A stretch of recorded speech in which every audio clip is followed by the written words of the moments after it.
exclusively to Julian Assange, the founder of the WikiLeaks website and the man behind the leaking of thousands of classified diplomatic cables.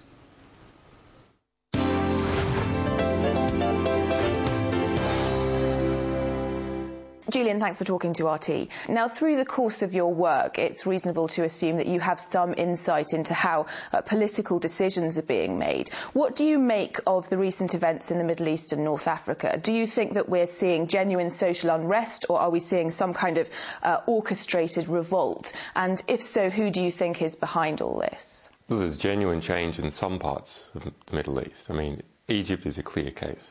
I was concerned at the beginning of the Egyptian revolution as to whether we just saw a changing of the chairs and a maintenance of the same existing power structure, or whether something really different was happening.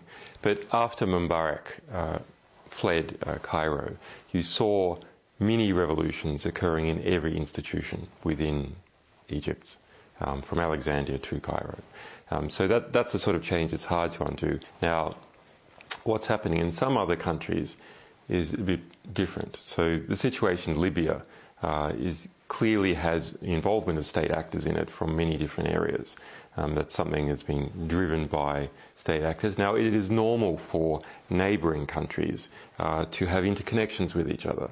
The activists in different countries, families in different countries, businesses in different countries, and the states from neighbouring countries. That's normal. When outside forces from very, very far-flung countries start to take an aggressive role in a regional affair, then we have to look a bit more and say that what's going on is not normal. So what's happening in Libya, for example, is not normal.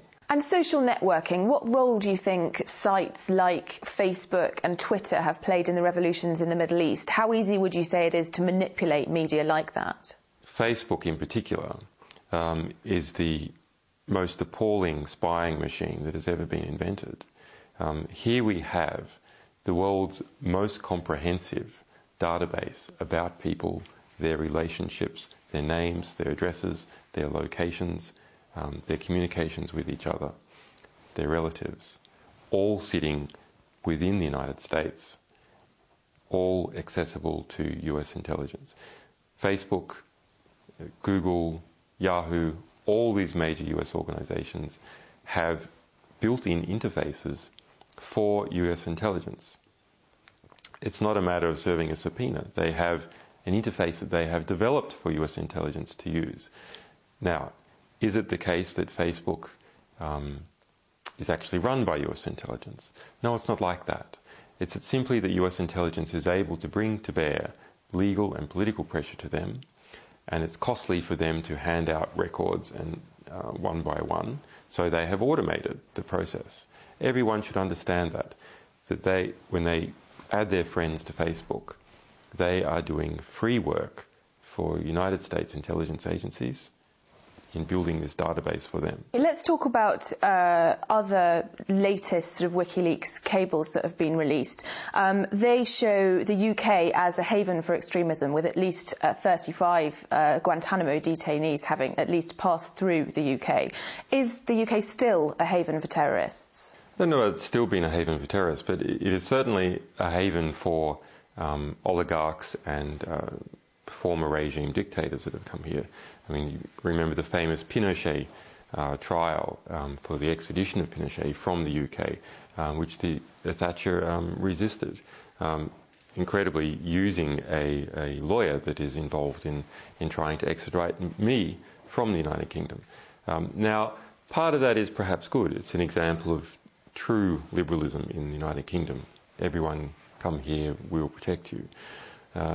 On the other hand, there does seem to be a disconnect between, is it really supporting free speech activists like me who come to the UK, but on the other hand, it is supporting people like sons of Gaddafi. And the Guantanamo information, why has WikiLeaks released it now? I mean, it seems sort of to be after the fact. Is it because Obama has recently announced his re-election campaign, and obviously closing Guantanamo was one of his main election promises? Well, there's a number of reasons why we've released it now. The primary one is that we are a small organisation, a very committed one, And last year we came under extraordinary attack. All these things continue to go on. And so they really dampen down our ability to move quickly and publish quickly. The timing is good. Obama has given up on closing Guantanamo and has decided to reopen the trial process. And we now have a situation where even the Obama administration says that 48 of these people still in Guantanamo are completely innocent and that they should be sent somewhere, and they're not being sent somewhere. So completely innocent people incarcerated for years and years and years, no trial and no hope of release. No country will agree to house them, including the United States, but the United States has made them its problem. The United States was involved in rounding up these innocent people, setting up a process that was from the very beginning corrupt. There's a reason why they're in Guantanamo and not on the US mainland and not in an allied country. And that reason was to hide them and keep them outside of the law.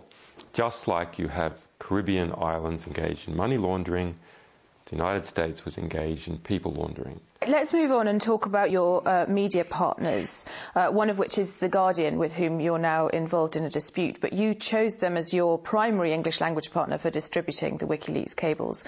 And now Guardian journalists have published this book on WikiLeaks, which you say is an attack on you. How would you describe, following that, The Guardian's stance on whistleblowing and media freedom in general? You know, they are a publishing organisation, so of course they want as much right for them to publish as possible. That's a natural self-interest. What they have done with this cable cooking, in this incredible redaction, over-redaction of cables, is they have pushed the right of the people to know at the very, very edge. And what they're concerned about is any possible attack on them. But we have seen this sort of abuse of the material that we have provided several times. And the Guardian is the worst offender, but we saw it also by the New York Times. The New York Times redacted a 62-page cable down to 2 paragraphs. And this is completely against the agreement that we originally set up with them on November the 1st last year. That agreement was that the only redactions that should take place are to protect people's lives. There should be no other redaction, not to protect reputation, not to protect the Guardian's profits, but only to protect lives.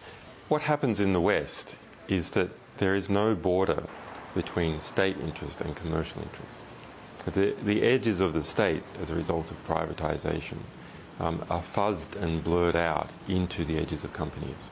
And so when you look at how The Guardian behaves or how the New York Times behaves, it is part of that mesh of corporate and state interests, seamlessly blurring into each other.